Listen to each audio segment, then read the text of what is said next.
Today I'm going to show you how successful musicians make money from Patreon and how you can too, step by step. In fact, the examples I'm going to show you are all examples of successful musicians doing insanely well with Patreon. Hey, what's up? My name's Des and welcome to another video. If this is your first time here and you want to learn about marketing you and your music, start now by clicking on the bell icon and subscribing. Now, unless you've been living under a rock for the past few years, you know that streaming revenue absolutely sucks at the moment. The rug has been pulled out from under your feet and the big established largest record companies have rigged the system. This means independent artists are getting less and less exposure on Spotify. It leaves you to pick up the crumbs making very little money at all. Now what everybody does is they post their music on social media and they always look for those, those tweets that say, for example, oh, post my music, I need more music here. You know the ones I mean. And at the bottom of your heart, you know that these are a complete and total waste of time. You read articles, you watch YouTube videos, and they all say, promote your music, promote your music. You do this and then... So you can see why so many people start making music and give up on it. The advice is just too generic. So you're probably looking for the answer, right? So what exactly do you do? How do you make money from music if the rug has been pulled out from under your feet? You crowdsource. Now you may have heard of websites like Kickstarter and Indiegogo. You've heard of those, right? There's one that's similar called Patreon and it's just for musicians. It was built specifically for artists and musicians to help them earn some extra money from their fans who love their music. Now the first thing you need to do is use social media to grow your audience. I have a free course in the description of this video that shows you exactly how to do this. It also shows you how to build your own database of fans, even if you're at 0 at the moment. You see, most musicians never grow their own fan base and they just rely on social media to get their music heard. And guess what? This is the way that all other musicians are doing it and failing. The idea is for you to rise above the crowd and do something a little bit different from the norm. So the first thing we're going to look at is Twitter. A lot of musicians have used Twitter and tried and failed. And the reason for this is they really don't know how to use the platform. They don't understand the context of how it actually works. Twitter isn't about publishing your music and then shouting to everybody, stream my music, stream my music. It's really not about that. No, it's a place where you engage with your fans and you encourage them to sign up for your email list. You see, what very few people realize is your main Twitter account is your landing page.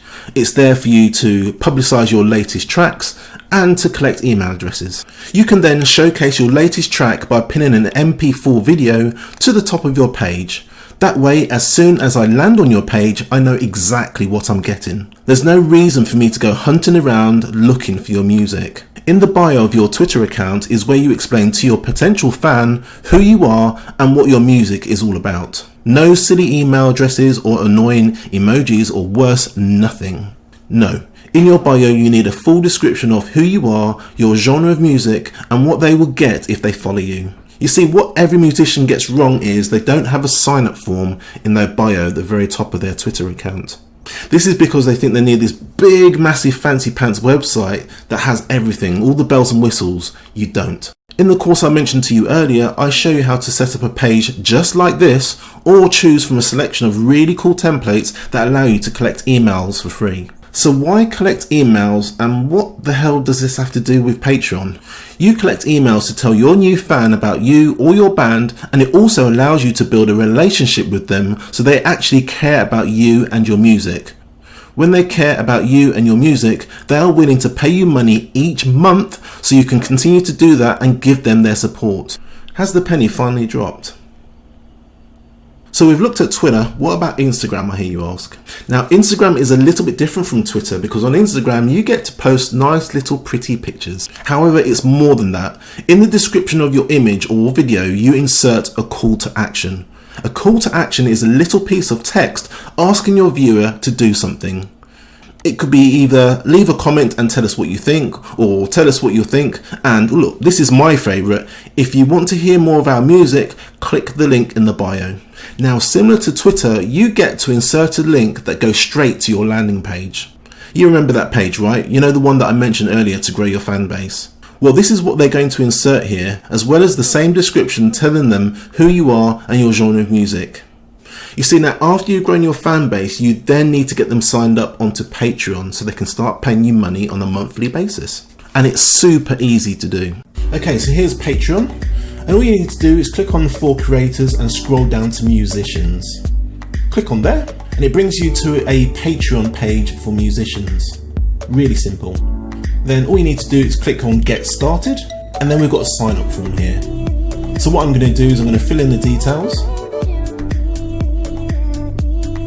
And you've either got a choice of signing up with Google or sign up with Facebook, or you can fill in your details manually.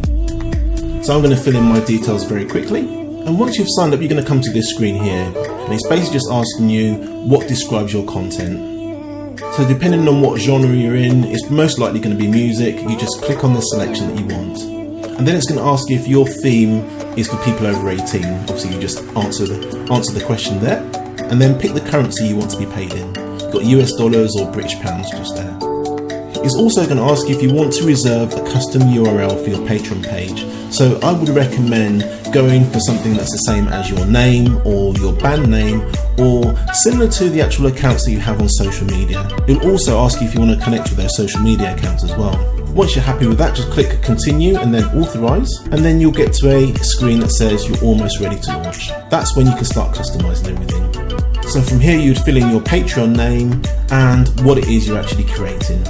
Then you can upload a profile photo, also a cover photo, and then your Patreon name should be automatically inserted. Now what's really important is the about your Patreon page. You need to fill this in because this is the description they're going to see when they come to your page, so you need to make it appealing. And if you take a look on the right hand side, there's a checklist of all the things you've got to do. As long as everything's green, you'll probably find that the last one is finish your account details. If you see this, you're definitely on the right track. Then it's going to ask you to fill in the legal details, choose a custom brand color, and then it's going to ask you if you want your earnings to be visible. And again, it's totally up to you if you want to choose it for it to be public, but you don't have to. You can have it private if you like. Again, there's another chance for you to connect your social media accounts if you didn't previously, and then also let them know if your content is going to be adult content. Then if you're really advanced, you can actually put in your Google Analytics ID. If you don't know what it is, don't worry about that for now. And don't really worry about RSS feed for now either. Okay, so check over the details, have a look on the checklist on the right hand side, and if everything is labeled green, then you're good to go. If that's the case, just click on Save Changes, and bam, your account is all set up. What you may need to do is go to your email client and just double check that you might have to confirm or authorize them to actually set this page up. If you haven't done that, go to email service and just confirm or authorize Patreon to set this up for you. And that's it guys, that's how easy it is to set up your own Patreon. It literally takes 5 to 10 minutes to do. From here you can start customizing the tiers, and what I suggest you do, just go for the default, $3, $10 and $30. And then from there you can choose what you're going to give people depending on what tier they choose. As you can see, you've got behind the scenes content and live streams, you've got Patreon only polls, and then you've also got early access to updates, tickets and releases. You also have the ability to set the tier price as well, but for now I will just keep it as it is. And don't forget, you can always change these at a later date, they're not written in stone. So if you're quite happy with that, just click save and then just simply hit launch. And what that does, that just finalizes everything and it shows you what your page is going to look like to the public. Then with any luck, it should give you a sharing link, which is your URL, which would be patreon.com/the name that you chose. And then all you need to do is just share that link via social media, or if you've got a music video on YouTube, you can share it in the description of your YouTube video. So here's an example of mine. If I just post this link here, you'll see what my page looks like. And there you go, this is my Patreon page. And that's it guys, that's how easy it is. So if you choose to do this, all you need to do is start growing your email list. Again, my course is down in the bio. I show you exactly how to do that. I'm using Twitter and Instagram as the platforms to grow my database. And then what I'm doing is I'm posting links in social media back to my Patreon page. You know, the little URL, the link, and then I'm using social media to grow my Patreon. So guys, I hope you got a lot out of this video. I hope you can see just how powerful Patreon would be for your music business. So if you haven't done so already, please subscribe and hit the bell icon so I can show you some really cool things about music marketing in the future.